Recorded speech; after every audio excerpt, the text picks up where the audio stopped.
nagmamadaling nagsimula muli ang dalawang pares sa pag-build ng tower. Wait.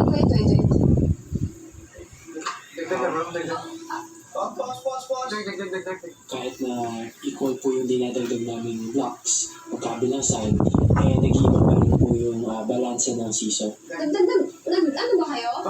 Bakas kayo. Dadagdag kami. Yeah. Silas! Ano lang, chill. Kasi malapit na mag-straight. Oh? Pops? Alis na.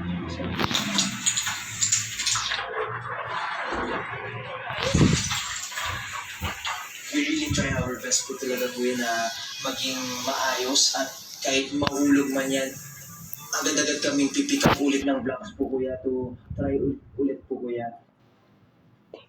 Sa huling isang oras, muling napataas ng dalawang pares ang kanilang mga tore.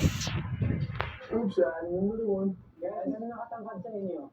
Matangkad talaga ba? Matangkad na sa amin. Parang ano na, Can y'all measure yours? kasing height ko na. Baka mas maano pa, taas na. Ay maliit pa. 2 feet pa lang pare. Ha? 2 feet.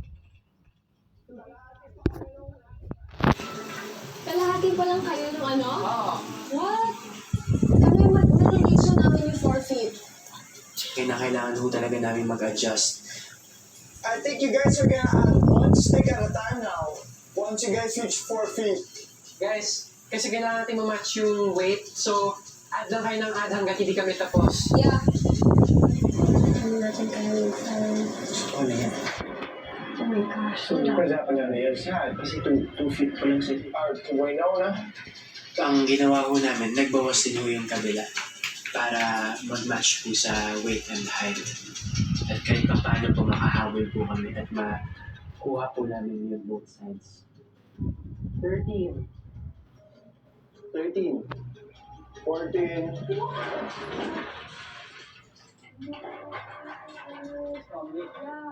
Ano yan?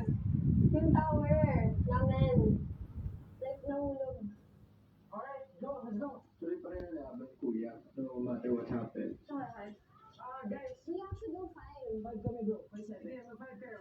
8-7 bro. Sa huling 20 minuto at sa kanilang muling pagpapataas ng kanilang mga tore, mas ramdam na ang pressure ng dalawang pares. Okay, 1. 1. Okay, 2. 100% po talaga po yun na ready po talaga kami tapusin yun. 4. 5. Anong height na to? Doon ho namin nakuha na talaga na parang konti na lang. Eh, makakamit na namin yung 4 feet at mababalanse ho namin yun sa seesaw. Lapit na. Up! Parang kasi, guys. Teka,